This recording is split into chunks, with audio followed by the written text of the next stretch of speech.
So I'm Gillian McCarney. I'm the Planning Building Standards Manager in East Renfrewshire Council. I'm in charge of development management, development plans and building standards, all of which are currently going through our own end-to-end digital by design service review with external consultants. And we've been doing that now since February last year. This year, felt like last year. So we've been doing that for about 10 months. So in April, we were at the HOPS Planning and Performance Committee, and the Improvement Service were keen to have volunteers to look at this new toolkit.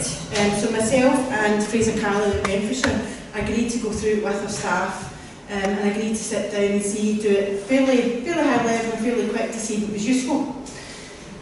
So given that we were in review, and that was April when I went back to development management and suggested that it would be a really good idea and enthusiastic if we did this review, then it pretty much went down like a bag of cold sick, to be perfectly frank with you.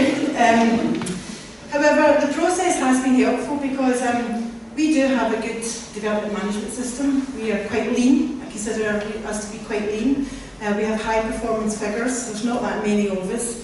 We deal with about 800 applications a year, and our performance is generally around about the 90%. So I do think we are a good service. But given that we had these private consultants in saying to us, well, why are you a good service? Prove you're a good service. You know, what do you measure yourself against? So it was actually quite a good opportunity to sit down, use something that was quite focused with a series of questions that, you know, helped you talk about whether you were actually a good service or not, and then have a discussion about it basically. So, as I say, there's about eight staff, principals, seniors, officers, graduates and technicians.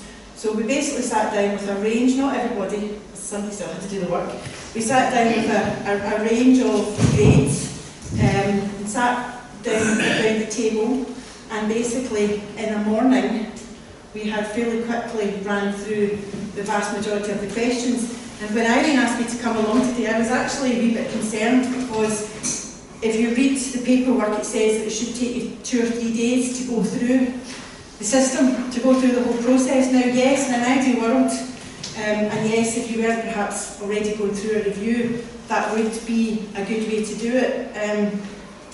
But I think if you know your service, you can actually do it quicker. What you could do is you could do a relatively quick process like we did, and then focus in areas where you have perhaps shown up to be weaker. We also, after we spent the kind of day, half a day going through it, we also then picked up aspects that were discussed at the development management team meeting so that they could be discussed in a wee bit more detail with the team. So that was the kind of approach we did. From that, we prepared an action plan. I'll come on to the action plan a wee bit later on. So essentially the process that we did, I even brought my notes. Like this, we've got a couple of worksheets that we ran through. So the process that we did was to start on page 1. And what we found useful was the questions. Now the questions have obviously been really well thought out, but at the start of every section, and they are quite probing.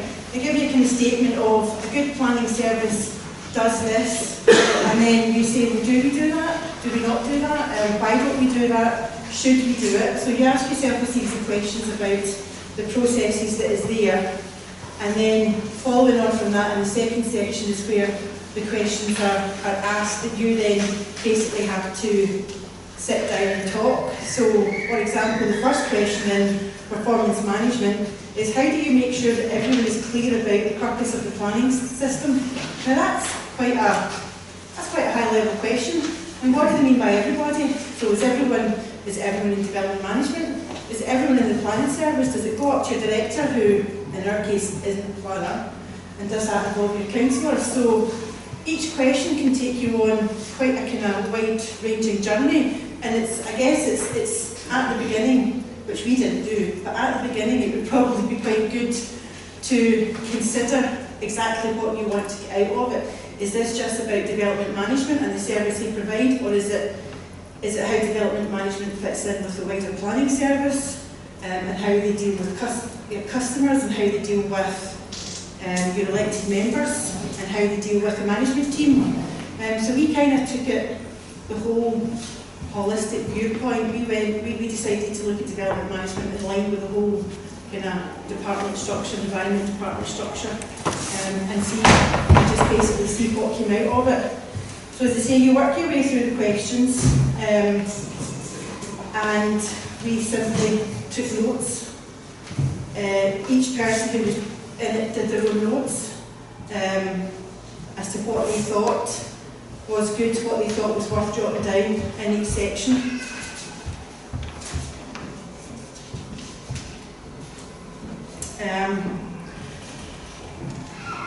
As I say, at the end of that process, we came out with an action plan. What we did is we went through the survey, we went through the review, is as we were going through the questions, if there was something, this one here is processes, if there was something that wasn't very good, then we just put a wee A for action plan, indicating that this is where we have potentially got some issues that we then need to work on. Some of the questions is, how often do you review process to ensure continuous improvement? And the answer to that was, well, pretty erratically, to be honest with you. Every year, if an issue is raised, is that an appropriate way to look at a service? Is that me?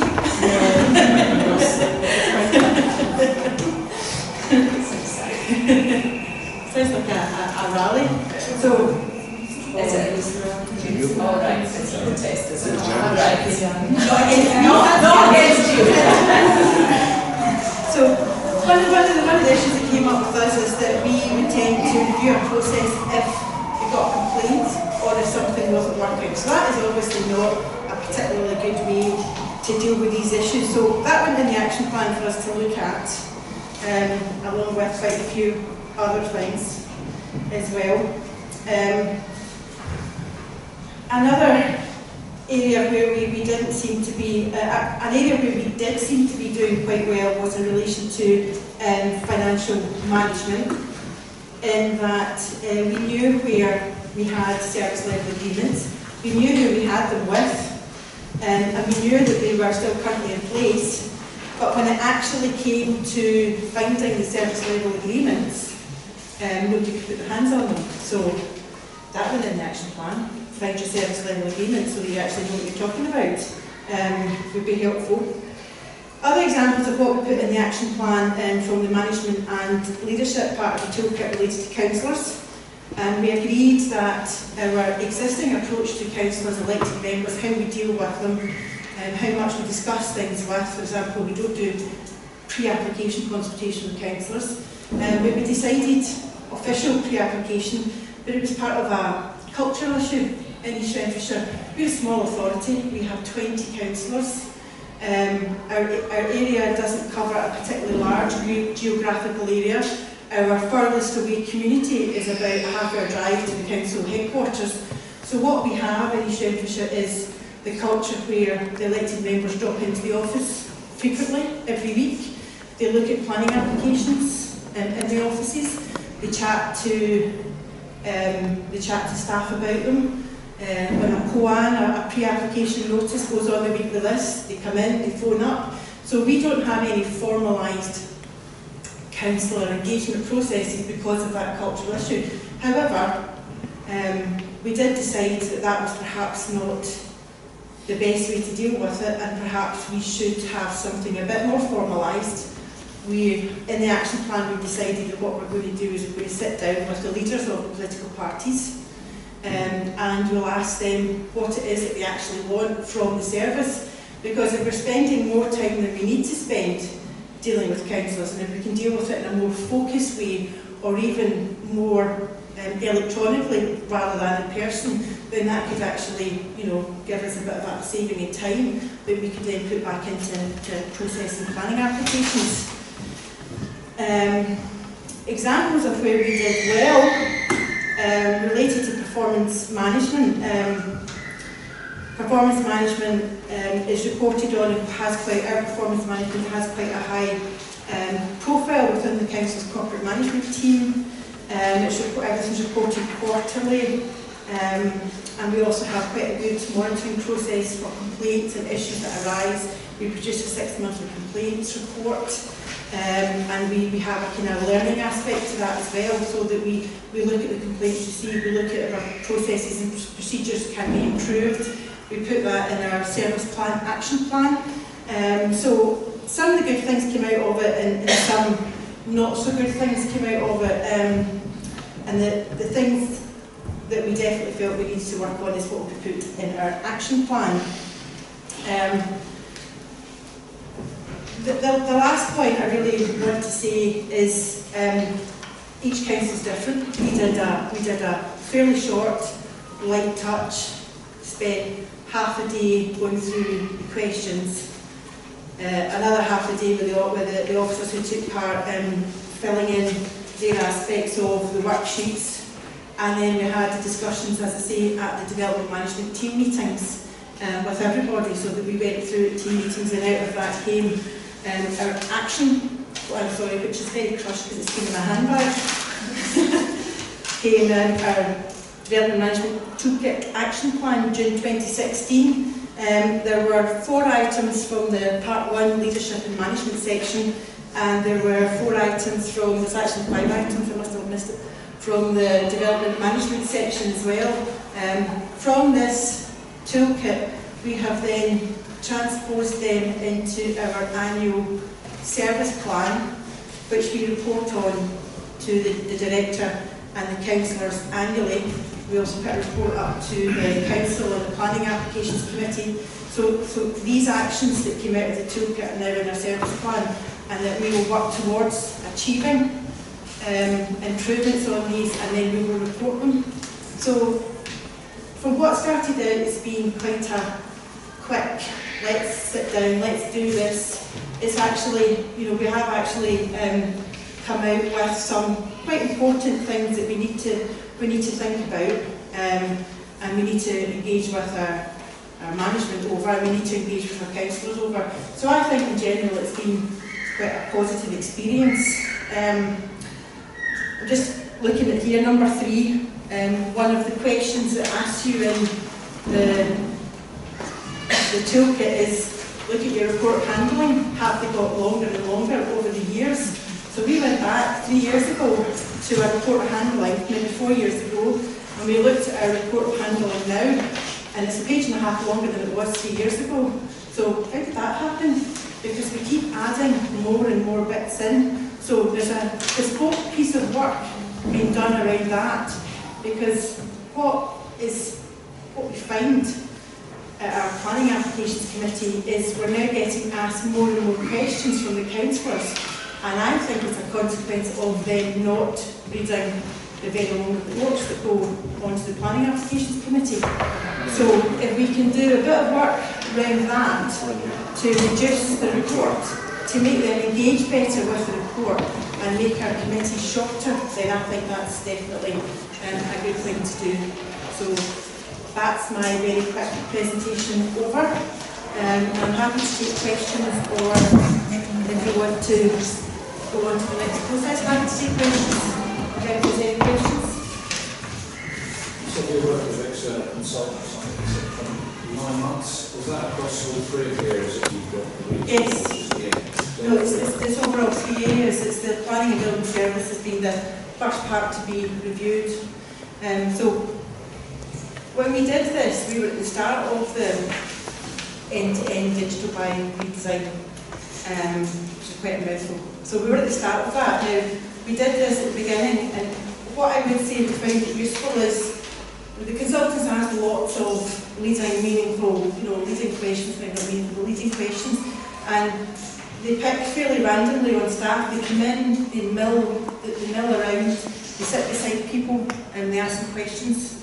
Not a lot of control you have over that as a manager, which is a wee bit disconcerting.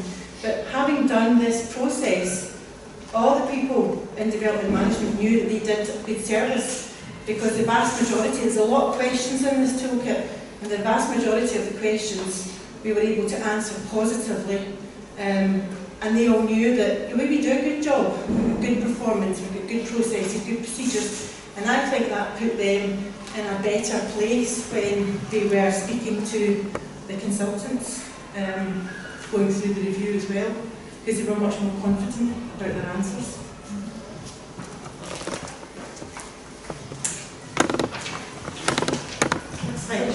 In terms of your, obviously your good stats, in terms of meeting your deadlines, so what approaches do you use in terms of doing that? Like, do you stop the clock in terms of somebody asks for more information, or how do you manage that? Not particularly. Last year I think we only stopped the clock on about 10 applications out of maybe 800 applications. Right. We've got really extensive delegated powers. Most applications, our planning application, we only put 2 or 3 major applications because the councillors understand that they should only be dealing with significant applications. So our delegated powers is basically, I think, is anything with less than 15 objections gets dealt with under delegated powers. So quite extensive, and that really covers the vast majority of the applications we get. So we project manage major applications. We use the processing agreement. Everybody's here, aren't they? We use a processing agreement quite well on major applications, but yeah, delegated powers I would say is the key to that. We also use, I don't know, well, obviously most people will be in IDOCs, but we've also found the enterprise management section of the uniform system to be very useful, because it gives you your officer's workload in graphs, and you set your own targets. So if an application goes over, say, 4 weeks, then an officer, that will come up as amber on the officer's workflow. So it's just another management tool for that.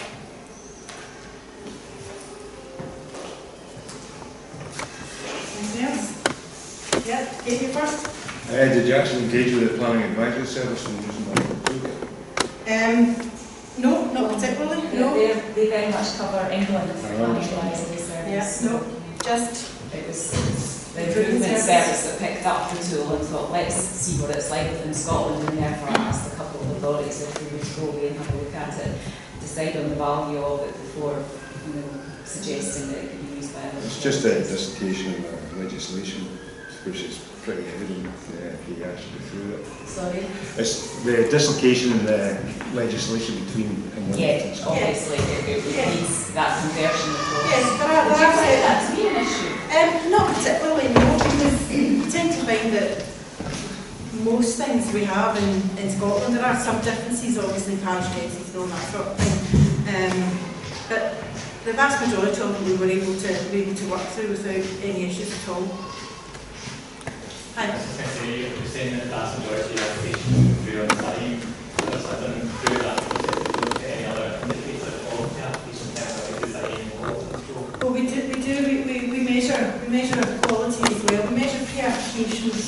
We measure quality. The way we measure quality is we track where officers have made a positive difference to an application through like design changes or that sort of thing. So we mark them in the uniform system with coding. So you just pick a code for whatever suits, and then the enterprise system kind of spits that out on a monthly basis, so you can track that. So we do measure quality.